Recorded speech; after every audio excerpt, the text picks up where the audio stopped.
ভালোভাবে কেকটা হয়েছে এটা তো পরিষ্কার। আমার ছুরি দিয়ে গাটাকে মানে বাটির ধারটাকে ছুরি দিয়ে আমাকে চাঁচতেও হয়নি। কি অদ্ভুত সুন্দর হয়েছে কেকটা, দেখুন, দেখেছেন কি অদ্ভুত সুন্দর কেক হয়েছে। এই হচ্ছে আজকে আমার ডিম ছাড়া শুধুমাত্র আটা দিয়ে কফি চকলেট কেক।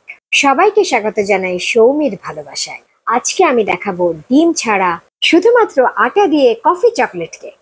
আজকের কফি চকলেট কেকটা বানাবো বলে এখানে আমি একটা বাটিতে 1.25 কাপ বা 180 ml গরম দুধ নিলাম। এবার এর মধ্যে ছোট চামচে 2 চামচ কফি দিলাম। যে কফিটা আমরা খাই সেই ইনস্ট্যান্ট কফি পাউডার দিলাম। এবার এই কফি পাউডারটা দুধের সাথে ভালো করে মিশিয়ে নিলাম এই হ্যান্ড হুইক্সটা দিয়ে। এবার আমি এখানে 1/2 কাপ বা 80 গ্রাম কোকো পাউডার এর মধ্যে দিলাম। এবার কোকো পাউডারটা খুব ভালো করে আমি মিশিয়ে নিচ্ছি এই কফি মেশানো দুধের সাথে। এদিকে যে বাটিটাতে আমি কেকের ব্যাটারটা ঢালবো সেটাকে একটু ভালো করে তেল দিয়ে গ্রিস করে নিচ্ছি। এই তেলটা হচ্ছে আমরা যে সাদা তেলটা ব্যবহার করি লুচি ভাজার জন্য, রিফাইন্ড অয়েল, ওটাই এখানে ব্যবহার করেছি। এবার একটা বাটার পেপার এই বাটিটাতে আমি বসিয়ে নিচ্ছি যাতে কেকটা বেক করার পর বার করতে সুবিধে হয়। আপনারা বাটার পেপারটা না বসাতেও পারেন।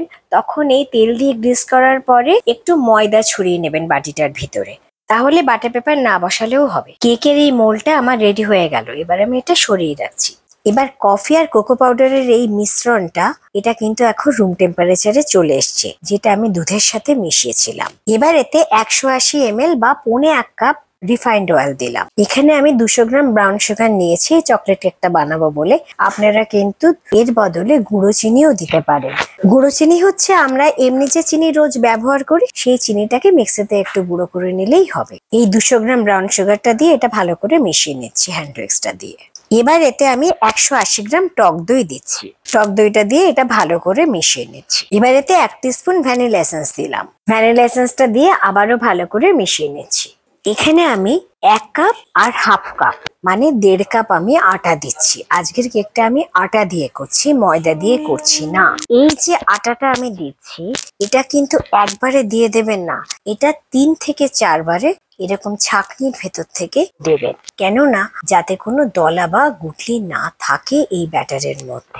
পুরো আটাটা এর মধ্যে 3-4 বারে দিয়ে তারপরে দেখুন প্রথমে একটা স্প্যাচুলা দিয়ে আমি একটু মিশিয়ে নিচ্ছি আটাটা এই ব্যাটারের সাথে। তারপরে যাতে একটা মসৃণ ব্যাটার হয় তার জন্য এই হ্যান্ড হুইক্সটা দিয়ে এটাকে ভালো করে মেশাচ্ছি। এবার এর মধ্যে বড় 2 চামচ দুধ আমি দিলাম একটাই কারণে, কারণ আমি মেশাতে মেশাতে বুঝতে পারছি ব্যাটারটা একটু টাইট হয়ে গেছে। এবার দেখুন এই হ্যান্ড হুইক্সটা দিয়ে আমি খুব হালকা হাতে মেশাচ্ছি যাতে করে কোনো দলা বা গুটলি না থাকে এই ব্যাটারটার মধ্যে, আর একটা মসৃণ ব্যাটার হয় তার জন্য এভাবে মেশাচ্ছি।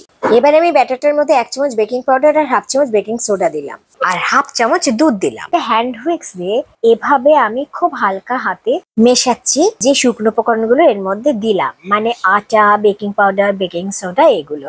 মিশ্রণটা যখন এরকম মসৃণ হয়ে গেছে তখন স্প্যাচুলা দিয়ে আরো একবার একটু মিশিয়ে নিলাম এভাবে। এবার এই কেক ব্যাটারটা আমি 8 ইঞ্চির একটা কেক মোল্ডে ঢেলে নিচ্ছি। আপনারা এমনিও এরকম সাইজের একটা বাটিতে বেক করতে পারেন।